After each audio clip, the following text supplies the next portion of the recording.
Continuing on in our discussion about the Spanish in the New World, we're going to take a look at differences really between the Spanish colonies and the Northern European English, French, and Dutch colonies. First of all, the Spanish colonies were worth more money, but we'll get to that. We'll talk about how they had to face empires in the Inca and the Aztecs. And this bred a new kind of man on the make, otherwise known as conquistadors. These men were looking to elevate their status in society. A great example is Cortez, who went from a poor pig farmer to one of the richest men in the world at that time. The Spanish had major advantages over the Aztecs and the Incas and the other Native American tribes that they faced. First of all, they had steel weapons and steel armor, whereas much of, for instance, the Aztecs had a obsidian blade club, which often broke when confronting Spanish steel. They also had gunpowder, which was a pretty scary thing to the Native Americans. Another scary thing was the horse. You have to remember that there were no horses in the Americas prior to the arrival of the Spanish. They at first thought it was a very large deer, but it was a scary beast. So these conquistadors, though they didn't number very many, were able to conquer far more powerful and larger civilizations. Now, one other thing I should mention is they did have Native American allies, as I think I mentioned in the last video. So what you ended up seeing was the great conquest of the Spanish. And both the Incas and the Aztecs, despite having large cities and many troops, were subdued. And with them came their great wealth. Both were sitting on vast amounts of silver. For instance, the Incas were sitting on a mountain of silver known as Potosi. Potosi had been mined for a while, even prior to the Incas taking over the Andean region. But the Spanish would go on to mine it for several centuries. It's probably the richest mine the world ever saw that was mined continuously. Actually, there's still people today, but mostly they look for nickel in Potosi. So what you should know is the Spanish colonies and the Portuguese were richer than the North American colonies, at least initially, because they were plantation agriculture, mostly sugar, and mining, lots of silver. So therefore they were far more valuable than what the British and the French would take over. They would create their own social order, and this was based on race. If you were of Spanish or Portuguese blood and born in the Old World, meaning in Spain and Portugal, you were known as a peninsulare, and that gave you higher status than if you were Spanish blood and you were born in the New World. There you were a Creole, and Creoles had a lower status, though they're eventually going to be the ones that lead these Latin American colonies to their independence from Spain.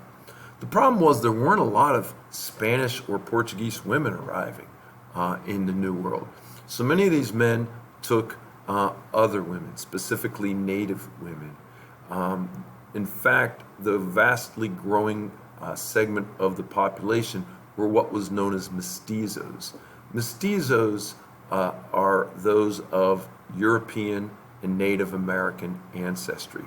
Though their culture is Spanish, they were looked down upon because it was like their marriage wasn't legitimate. These were just men from Spain or even Creoles who took up with native women. But if you think of most Hispanics today, they have mestizo blood. Another growing race of people were mulattoes. Mulattoes were people of mixed European and African ancestry. Many of them would become free, though not all, and many of them would become skilled artisans in cities of Latin America. So you had mulattoes. Of course, you still had your natives, which were 100% Native American, and you still had your slaves. Though, especially Brazil was having a larger percentage of free people of color. Many slave owners would free their slaves, and so they had a pretty good segment of their population were free people of color. It's interesting, this society of castes, as they call, charts were put up all over towns and cities so people knew what they were. There were more than 100 subcastes. So for instance, what if a mestizo married a mulatto? Or what if a mestizo married a Creole? Then they were a little bit higher level. And one of the things that came about during this time period was the idea of a beauty mark, where women would glue black velvet to their cheek to say, okay, I'm a mestizo, but look, I'm a little bit a higher mestizo because I'm a little bit lighter. Or even I'm a mulatto, but look, I'm a little lighter mulatto than others. So race played the biggest role in the society of Latin America. Now, we talked before about Native Americans not making good workers on plantations, and the way these colonies were going to survive was to produce products that more than paid for the cost of settling them. So the Spaniards and the Portuguese especially, and later the Dutch and the British even, would turn heavily to Africa. We mentioned that slavery was not new to Africa, though the numbers that the Atlantic slave trade would greatly increase the demand, and more than 12 million slaves would be shipped across the Atlantic. Mostly they wanted men because the labor, and mostly it was for sugar plantations, and the labor was very, very difficult.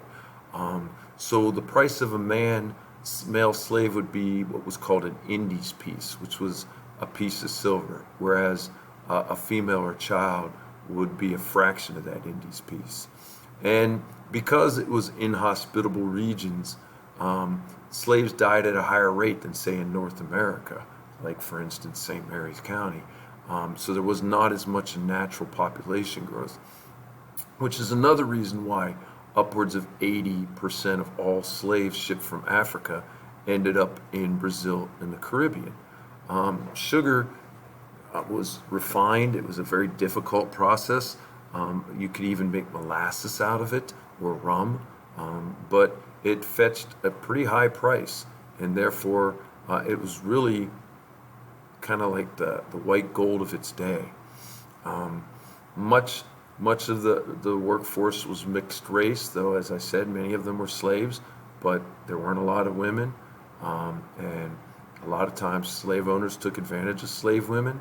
It was a very brutal practice, and again, racial systems evolved.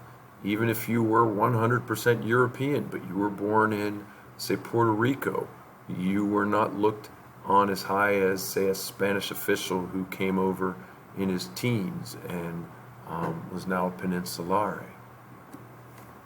Again, here's a couple depictions of the difficult work on, I think this is a Dutch sugar plantation, just planting the canes on the side of a mountain. Anybody who's ever taken a trip into the Caribbean on an island probably came across an old sugar plantation. And there's a sugar mill. It really took a lot of fire to process this sugar. Now, what about North America? Well, initially it was not nearly as densely populated, and the products they produced weren't making a lot of money. Now, of course, later on, cotton and tobacco, in fact, if you think of St. Mary's history, tobacco is really what this county survived on for such a long time. But they would develop a new colonial society. British settlers were more numerous than Spanish or French. They came mostly for religious reasons. They also came and set up traditions of self-government that were much like they had back in England with Parliament. So, for instance, the House of Delegates, or the House of Burgesses in Virginia. And many of them were Protestant, various groups of Protestants. So the Puritans who became our Pilgrims in New England, or even the Catholics who came to St. Mary's County because Elizabeth I had made Protestantism, Anglicanism specifically, the official religion of Britain, and persecuted the Catholics who wouldn't convert or swear allegiance. And that's why Lord Calvert was given his charter for Maryland. But eventually, North America would become more dominant than Latin America, and we see that to this very day. Plantation economies never quite evolved, and mining kind of ran dry.